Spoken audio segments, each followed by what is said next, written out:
적중하신 토토방방 가족방분들 모두 축하드립니다. 저희 가족방에서 모든 경기 언어범 및 핸디캡 최종 조합 공유해 드리고 있습니다. 적중률 높은 가족방 입장은 고정 댓글에 있는 링크로 문의해 주시기 바랍니다. 7월 20일 제1리그 일본 축구 5경기 분석 시작하겠습니다. 첫 번째로 주빌로 이와타 대 교토상가 경기 알아보겠습니다. 먼저 이와타는 전체적으로 쇼난이나 교토 상대로는 강세를 보여왔다. 지난 쇼난전에서는 그라사의 조기 퇴장으로 터져버린 매치였지만 이와타의 배후 공략이 전방 압박을 중시하는 교토나 쇼난 상대로는 잘 통했던 케이스가 많았다고 볼 수 있을 것이다. 물론 그라사에 이어서 가와시마도 부상으로 이탈한 상태라서 이와타가 공격을 받아내는 상황에서는 좀 고생을 할 수 있다고 본다. 이어서 교토상가는 패배하는 패턴은 초반에 몰아치는 상황에서 득점을 넣지 못하고 후반에 힘이 빠져서 패하는 경우가 다수다. 지난 대결에서도 패배를 기록했는데 당시에도 후반에 모든 실점을 허용하는 모습을 보여주기도 했다. 특히 교토가 압박의 에너지를 소모하는 양이 많아서 정작 문전에서의 섬세함이 부족하다는 것은 팀의 아킬레스건이라고 할 만한 요소기도 하다. 이와타는 기동성과 배후 공간을 노리는 폭발력이 좋은 팀이다. 따라서 쇼난이나 교토같이 전방에서의 힘을 꽉 주는 팀에게 전체적으로 강한 면모를 보여주는 편이다. 물론 수비진의 누수가 없지 않지만 교토는 늘 결정력에서의 문제를 드러내는 모습이 잦다는 점을 감안해야 한다. 이와타 승리를 추천합니다.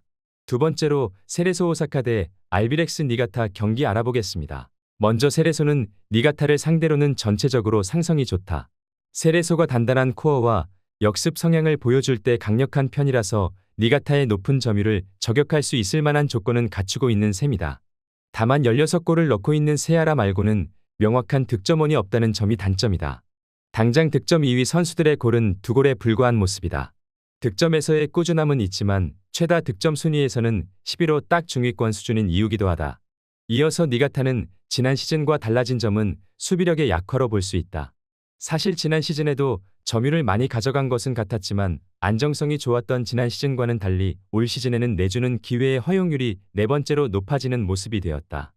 특히 역습 성향의 팀에게 약할 수 있는 측면에서의 크로스나 세트피스 등 박스를 직접적으로 타격할 수 있는 패턴의 공세에 약한 모습을 자주 보여주고 있는 상태이기도 하다. 일단 상성에서는 역습과 단단한 코어가 장점인 세레소가 앞선다고 보고 있다. 다만 세레소의 주포 2회 보조 득점원의 부재는 생각해야 한다. 따라서 스코어 차이가 크게 벌어질 매치업은 아니라는 생각이 든다. 세레소 오사카 승리를 추천합니다. 핸디 언어버 및 최종 조합 받아보실 수 있는 가족방 입장 방법 알려드리겠습니다. 먼저 영상 하단의 댓글을 클릭해 주세요. 두 번째로 댓글 속 가족방 링크를 클릭해 주세요. 마지막으로 채팅 참여하기 누르신 후 메시지 주시고 답장 기다려 주시면 가족방 입장 도움드리도록 하겠습니다. 그럼 분석 이어가 보도록 하겠습니다. 세 번째로 비셀고베 대 나고야 경기 알아보겠습니다. 먼저 고베는 무토나 오사코를 필두로 한 공격진들의 최근 컨디션이 나쁘지는 않다고 보고 있다. 문제라면 고베가 나고야 같이 라인을 내리고 버티는 팀들에게는 약했다는 것인데 최근 마치다나 지난 경기 삿포로전도 상대의 끈적한 수비에 무승부를 기록하는 것에 만족하고 말았다. 그래도 최근 나고야를 상대로는 3연승으로 페이스가 좋기는 한데 2골 차이의 승리를 기록한 것은 한 번뿐이었다. 이어서 나고야는 올 시즌 상위권을 만나면 무력하게 졌다는 것이 문제다. 특히 주커가 없는 상황에서 공격력을 제대로 투사한 경기가 손에 꼽는다. 올 시즌 4위 이상의 팀을 만나서는 오전 전패이고 더 심각한 점은 득점을 한 번도 기록한 적이 없다는 것이다.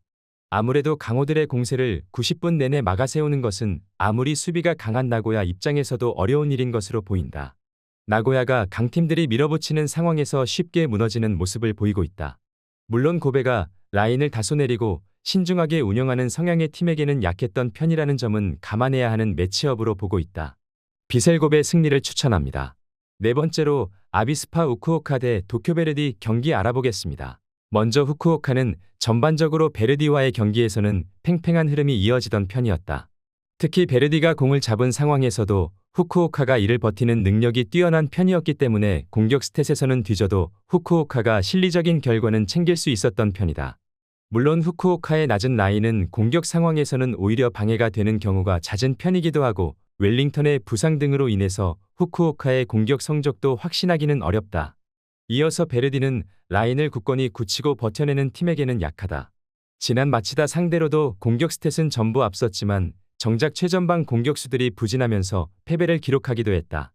후쿠오카와의 매치에서도 공을 잡은 시간 자체는 길었지만 후쿠오카의 조직적인 수비에 매우 고전하는 모습이었다. 그나마 베르디가 승격팀 치고는 3백의 안정감이 어느 정도 나쁘지 않다는 점은 위안이라고 볼 여지가 있다. 두 팀이 서로의 강한 수비력에 막혀서 공격적으로 이득을 보지는 못하던 편이다. 베르디가 공을 잡은 상황에서 공격적인 스탯은 앞서는 모습을 보여주기도 하지만 결국 최전방 선수들의 결정력은 들쭉날쭉한 편이다. 후쿠오카도 너무 낮은 수비 라인이 공격에서는 방해 요소다. 고배당 픽으로 무승부를 노려보는 것도 좋아 보인다. 무승부를 추천합니다. 핸디 언오버 및 최종 조합 받아보실 수 있는 가족방 입장 방법 알려드리겠습니다. 먼저 영상 하단의 댓글을 클릭해 주세요. 두 번째로 댓글 속 가족방 링크를 클릭해 주세요. 마지막으로 채팅 참여하기 누르신 후 메시지 주시고 답장 기다려 주시면 가족방 입장 도움드리도록 하겠습니다. 그럼 분석 이어가 보도록 하겠습니다. 다섯 번째로 간바 오사카 대 쇼난 벨말의 경기 알아보겠습니다. 먼저 간바는 전체적으로 라인을 낮추고 수비와 역습을 가는 상황에서는 쇼난 상대로 좋았다. 최근 거둔 2연승 상황도 쇼난에게 어느 정도 점유나 공격권을 허용했던 케이스다. 이는 간바가 현재 홈에서 골을 허용하는 비중이 최소 1위일 정도로 안정적으로 수비를 해내는 역량이 상승한 덕이라고 할 수 있겠다. 실제로 17실점의 수치는 마치다와 함께 리그 최저 실점 1위이기도 하다. 이어서 쇼난은 원래 수비를 먼저 하고 속공으로 이어가는 팀에게 약하다. 상대 퇴장자가 나와서 대승을 기록했지만 이와타에게도 약했고 마치다와 고베, 후쿠오카 같은 팀들에게도 여지없었다.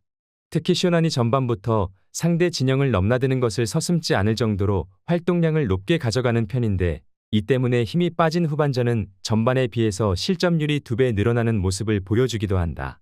간바가 상대에게 점유를 어느 정도 내주고 플레이를 하는 상황에서 쇼난과의 매치업에서는 오히려 상성이 앞서는 모습이다.